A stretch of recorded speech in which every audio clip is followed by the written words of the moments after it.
Supreme court के पूर्व जज बी.एन. श्रीकृष्ण ने देश भर की न्यायिक व्यवस्था पर गंभीर सवाल उठाए हैं। एक सेमिनार में उन्होंने लंबित मामलों, जजों की कमी और न्यायिक स्वतंत्रता पर बढ़ते दबाव को लोकतंत्र के लिए खतरा बताया। उन्होंने कहा कि न्याय में देरी न्याय से इनकार के समान है। तो और क्या कुछ कहा उन्होंने, आइए देखते हैं इस रिपोर्ट में। सुप्रीम कोर्ट के पूर्व जज बी.एन. श्रीकृष्ण ने देश की न्यायिक व्यवस्था पर गंभीर सवाल उठाए हैं। एक सेमिनार में उन्होंने कहा कि न्याय में देरी न्याय से इनकार के समान है। उन्होंने चेतावनी दी कि अदालतों में 5 करोड़ से ज्यादा लंबित मामलों के कारण मानवीय अधिकार और धर्मनिरपेक्षता खतरे में है। श्री कृष्ण ने न्यायिक स्वतंत्रता पर बढ़ते दबाव को भी रेखांकित किया, जिसे उन्होंने लोकतंत्र के लिए गंभीर संकट बताया।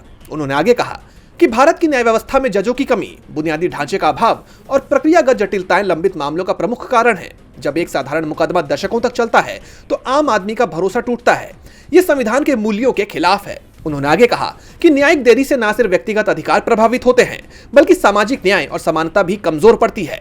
पूर्व जज ने सरकार और न्यायपालिका से तत्काल सुधार की मांग की। उन्होंने ऑल्टरनेटिव डिस्प्यूट रिजोल्यूशन यानी एडीआर तंत्र को मजबूत करने और जजों की भर्ती बढ़ाने का भी सुझाव दिया।